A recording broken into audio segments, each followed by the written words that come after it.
이사야 40장, 이사야 40장입니다. 이제 이사야 40장 말씀 읽는 거는 좀 생략하고 여러분들이 그냥 보면서 봐야 될 것 같습니다. 그러니까 이사야 40장 이후부터 보면은 이제 갈 때까지 다 간 백성들, 그거 어떻게 해야 되죠?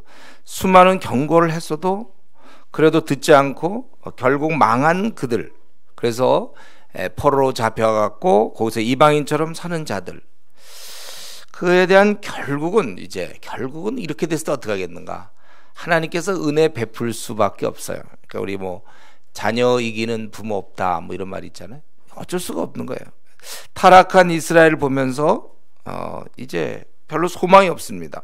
근데 이제 새로운 나라, 그것을 40장부터 66장까지 그래서 새로운 나라를 제시하고 또 그 안에서 이루어지는 축복, 이것을 이제 40장부터 보여줍니다. 1절부터 11절까지 하나님께서 이제 백성들을 돌보시는 거예요. 그래서 1절에 너희는 위로할 것, 그리고 3절에 보면 외치는 자의 소리, 6절에 보면 말하는 자의 소리요, 9절에는 아름다운 소식을 전하는 자, 선지자들에 의해서 이렇게 되는 것이죠. 이제 하나님께서 결국 이 백성들한테 오셔서, 그렇기 때문에 예루살렘의 노역이 끝나고 죄악의 사함을 입고, 그리고 하나님 앞에서 여호와의 손에서 벌을 배나 받았느니라 할지니라, 바벨론 포로 생활이 끝남을 얘기하고 있습니다. 그래서 하나님의 이제는 영광이 나타나서 모든 육체가 그것을 본다는 거예요. 그래서 광야에서 사막에서 하나님의 길 대로를 준비하고, 골짜기가 도두어지고 산마다 낮아지고 고르지 못한 곳이 평탄하며 험한 곳이 평지가 되어서 여호와의 영광이 나타나고 모든 육체가 그것을 함께 보리라 그랬어요. 왜 지금 광야와 사막입니까? 이전에 하나님께서 이스라엘에게 자신을 계시할 때가 바로 이 사막을 통해서 시내산이었죠. 그것을 떠올리는 것 같아요. 그러니까 지금 하나님께서 이들의 근본적인 죄악의 문제를 해결했고, 이제는 하나님께서 나타나서 우리들이 하나님의 영광을 본다는 것. 이런 말은 6절부터 8절에 보면 이 약속은 확실한 것입니다. 육체의 풀 아름다운 들의 꽃은 다 마르고 시들지만 그러나 하나님 말씀은 영원히 서리라. 그 약속은 반드시 이루어질 수밖에 없다는 거예요. 그래서 이렇게 모든 것이 준비돼서 9절에서 그분이 이제 오신다는 거죠. 왜 오시는 거죠? 우리를 다스리고 우리를 이제 이끌어 주시기 위해서. 9절 보니까 아름다운 소식을 시온에 전하는 자야 너는 높은 산에 오르라. 아름다운 소식을 예루살렘에 전하는 자야 너는 힘써 소리를 높이라. 두려워하지 말고 소리를 높이 유다 성읍들에게 이르기를 너희 하나님을 보라 하라. 보라, 주 여호와께 장차 강한 자로 임하실 것이요 친히 그의 팔로 다스릴 것이라. 보라, 상급이 그에게 있고 보응이 그의 앞에 있으며 그는 목자같이 양떼를 먹으시며 어린 양을 그 팔로 모아 품에 안으시며 젖먹이는 암컷들을 온순히 인도하시로다. 이제 그분이 오셔서 다스리고 목자가 되신다는 거예요. 그래서 높은 곳에서 힘껏 외치라는 거죠. 그 외칠 내용이 그가 강한 자로 오셔서 친히 다스려주며 상급과 보응이 있으며, 그리고 그분께서 양무리를 먹이고 인도하시는 목자와 같다는 것입니다. 그래서 11절까지 내용을 정리해보면 이제 이스라엘의 징계는 끝났어요. 그리고 하나님이 친히 오셔서 다스린다는 아름다운 소식입니다. 그들은 죄사함을 얻음으로 죄악의 사함을 받았다. 2절에 있는 것, 근본적인 해결을 얻었습니다. 죄로부터 자유해야 우리가 평안하며 막힘이 없어지고 결국 주님 하나님과 만나게 되는 것이죠. 그래서 그분이 다스리시되 능력으로, 장차 강한 자로, 10절에 강한 자로 오시며 또 인자하심으로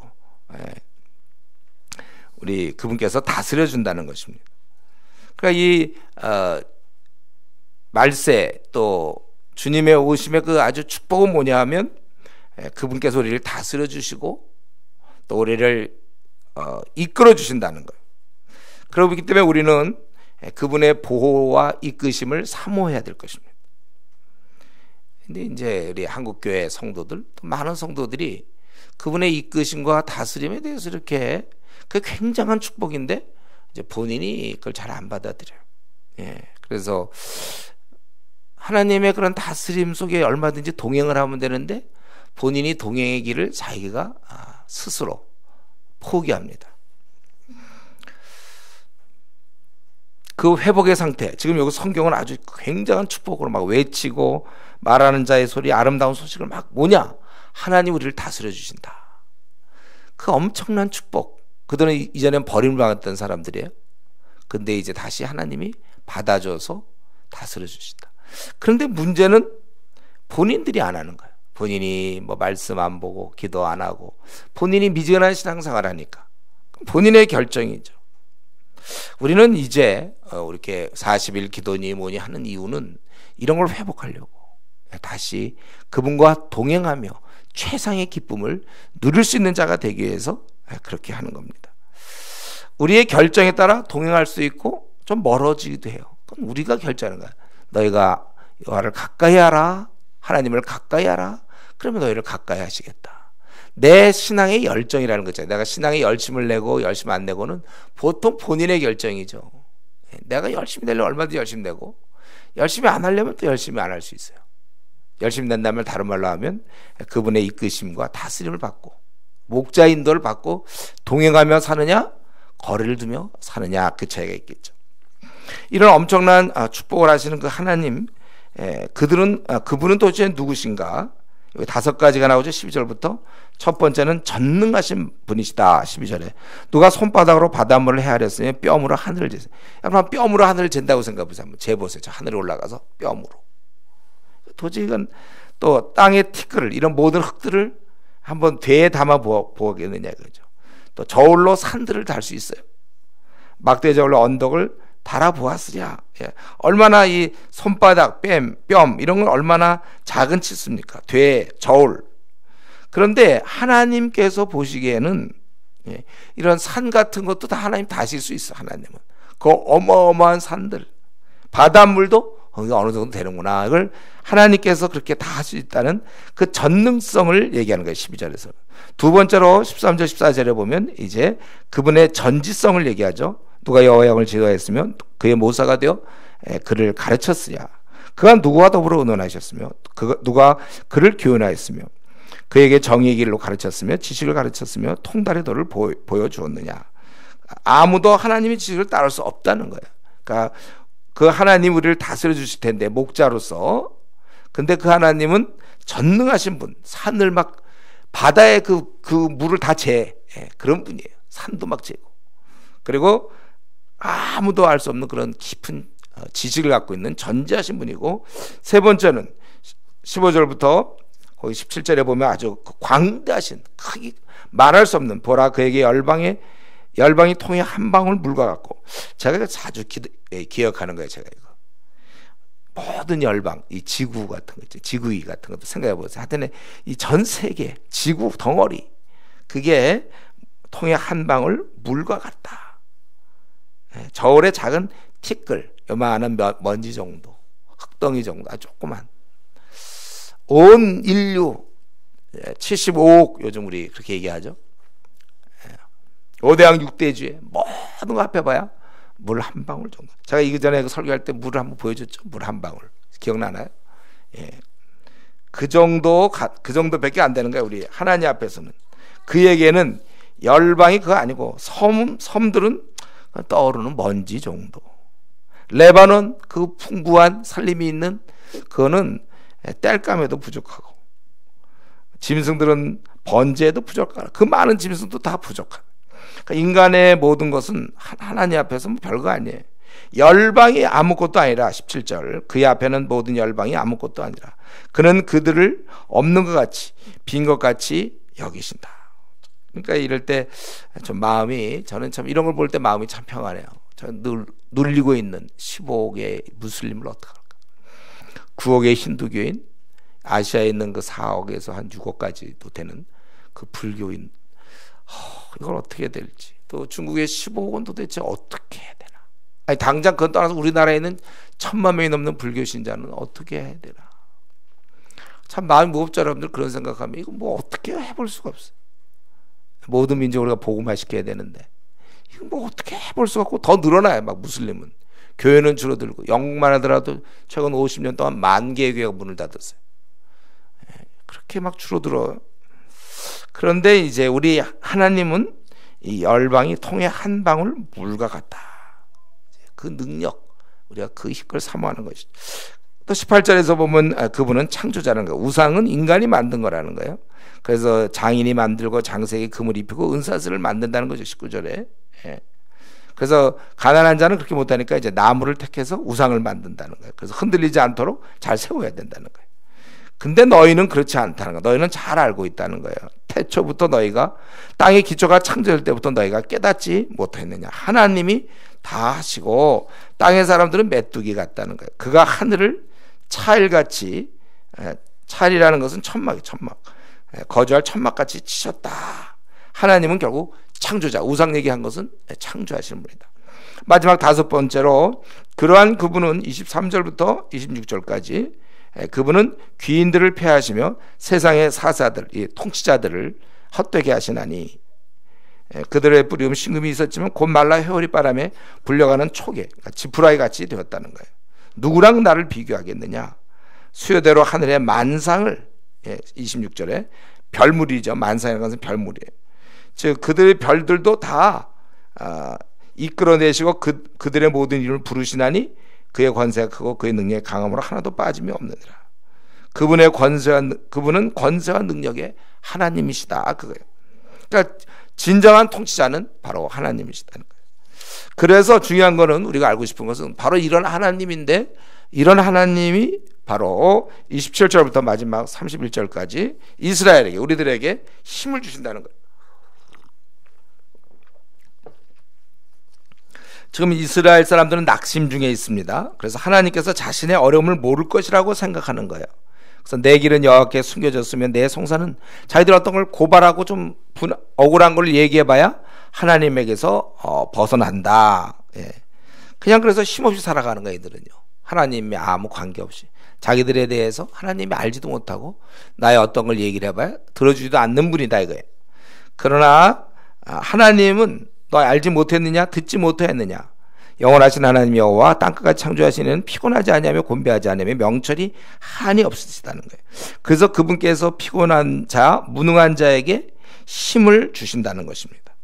그래서 하나님 앞에서 얘기한 그러한 창조주며 통치자고 전지전능하신, 그리고 아주 광대하신 그분께서는 이스라엘 백성을 돕는 자라는 거예요. 그들은 좀 포로로 힘없이 살고 소망 없이 살지만 하나님의 능력과 명철은 끝이 없으셔서 연약한 자에게 힘을 주신다는 거예요.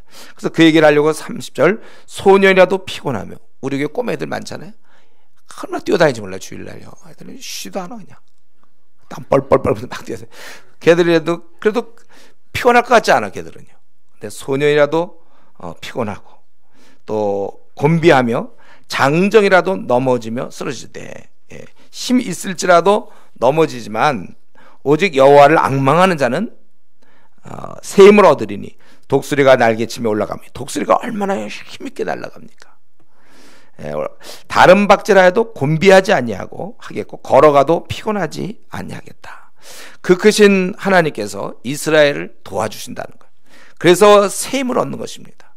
관심이 없는 것이 아니라 우리가 송사해봐야 하나님 듣지도 않을 거다. 그게 아니라 오히려 관심 없기는커녕 힘 주셔서 승리하게 하신다는 거예요. 크신 하나님을 앙망하는 자는 피곤하지 않는다. 결국 승리한다는 것이죠. 우리는 오늘 이 말씀을 통해서 하나님 그대로 하는 것 참 중요합니다. 내가 알고 있는 하나님도 이런 분입니까? 전능하고 전지하시고 광대하셔서 열방을 물 한 방울 정도로, 그 한 방울에, 물 한 방울에 한번 생각해보세요. 여기 75억이 살고 막 그렇게 하나님 볼 때는 물 한 방울 정도, 뭐 대단할 거 없어요. 저울에 아주 작은 먼지, 저울을 달려버릴 때 조그만 뭐 먼지 같은 거, 흙부스러기 같은 거 하나, 열방이 그 정도밖에 안 된다는 거예요. 그렇기 때문에 우리가 힘들 때마다 하나님이 이렇게 크신 분인데 내가 자녀로서 그럴 수 있는가. 그리고 그분은 창조주요 통치자, 세상에 힘 있는 자 우리가 두려워할 필요 없어요. 그 누구도 우리는 사실 그리스도인이 이 땅에서 두려워할 게 있습니까? 그리스도인은 두려워할 거 없습니다. 이 땅에서 아무것도 우리를 두렵게 할 수 없어요. 사실 죽음이 제일 무서운 거거든요. 근데 뭐 그것도 극복이 됐는데 우리가 뭐가 이 땅에 두려울 것이 있습니까? 우리는 이 땅에는 아무것도 우리가 두려워할 거 없어요. 그분은 아주 통치자로서 이런 아버지를 모신 자녀로서 지금 내 삶은 적절합니까, 여러분? 지금 내가 좀 제대로 하나님을 알고 나의 아버지가 누군지 알고 말이죠. 자기가 지금 하고 있는 행동이 자녀다운 태도로 살고 있는지. 그리고 우리가 오늘 본문을 통해서 알아야 될 것은 내가 앞으로 살아갈 동안 사는 방법이 있어요. 지금 내 스타일과 내가 경험과 지금까지 살아온 방식대로 살지 말고 그분이 주시는 힘으로 살아가야 됩니다. 내가 만약에 어떤 것을 힘들어하거나 두려워하거나 낙심해서 넘어져 있다면 그건 내 힘으로 살아왔기 때문에 넘어질 수가 없거든요. 우리는요. 왜냐하면 그분의 힘이 공급되는데 어떻게 넘어질 수 있습니까? 그분의 힘으로 만약에 산다면 나는 매일매일 새 힘을 얻으며, 우리 어제 설교한 것처럼 잔치할 수 있어요. 매일매일 새 힘을 얻으며 날마다 피곤하지 않을 거예요. 이렇게 된다면 우리는 계속해서 전진할 수 있고 뜻을 이룰 수 있는 것입니다. 여러분, 우리 앞날을 절대로 두려워해서는 안 돼요. 전능하시고 그래 열방을 그래 물 한 방울 정도로 여기시는 그 하늘 아버지가 나한테 계시는데 뭐가 우리가 이 땅에서 두려울 것이 있습니까? 그분께서 힘을 주신단 말이에요. 앙망하는 자는 새 힘을 얻을 것이. 다른 박자라도 곤비하잖아요. 이 마라톤 선수가 있잖아요. 뛰다 보면 나중에 지쳐서 그게 문제인데 곤비하지 않아요. 우리 이전에 보면 축구 보면은 뭐 박지성 선수가 있어요. 막 2개의 심장을 달았다. 전후반 계속 뛴단 말이죠. 많은 선수들은 한 120분 뛰기 참 어려워서 중간에 바꾸기도 하고 끝까지 이렇게 하기 쉽지 않은 거예요. 저 같은 사람은 글쎄 한 5분만 뛰어도 벌써 숨이 찰걸요. 근데 만약에 하나님이 힘을 예를 들면 저는 5분만 해도 힘이 든데 한 4분마다 매번 힘을 주신다고 생각해 보세요. 다시 새롭게. 그럼 저는 전후반 다 뛸 수 있는 거죠. 전 마라톤에도 나갈 수 있을지 몰라요. 마라톤에도. 저는 그래서 한 100m만 뛰어도 힘들지 몰라. 좋아요. 100m마다 하나님이 또 새롭게 나를 다시 원점으로 돌이켜. 100m마다. 그럼 나는 아마 세계적인 마라토너가 될지 몰라. 계속 힘이 마라톤 완주가 아니라 한 2번 합시다. 막 그래. 한 5번 뛰어도 될 거야. 다들 지쳐 나가 떨어져도 나는 계속, 왜냐면 100m만 뛰면 다시 새 힘이 생기고 100m 뛰면 다시 새 힘이 생기고. 우리 인생길 참 곤비하고 피곤해. 빨리 이제 정리하고 천국 들어가기를 원해요. 우리가 할 일이 있어서 이 땅에 있어야 되지만 이 땅에 그렇게 소망이 있습니까? 우리 빨리 주님 만나면 제일 좋은데, 근데 우리가 이 땅을 살 동안 앞으로 많은 어려움도 있고 힘들겠지만 매번 할 때마다 힘을 주시면 되는 거 아닙니까? 저는 우리 주은혜 교회 앞으로의 꿈을 생각하면 수십만 명 일꾼을 키워야 되겠고 수만 명의 청소년 키워서 다음 세대를 준비하겠다.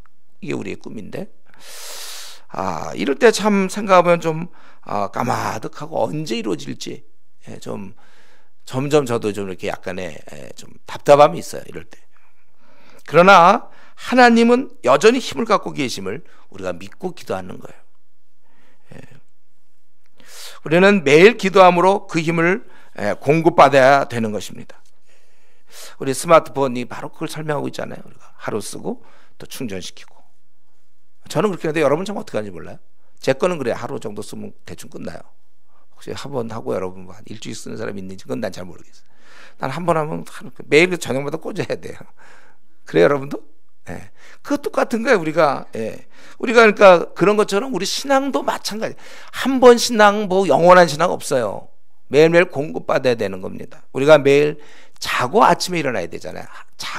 이 자고를 생략하면 그 다음날 굉장히 힘든 거고, 며칠 그러다가 우리 잘못될지도 모르죠.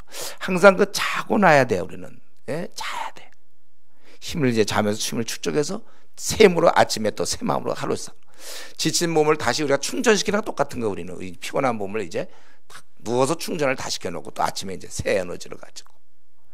우리가 이겁니다. 우리 신앙생활이 매일매일의 기도 생활을 통하여 새 힘을 얻는 거예요.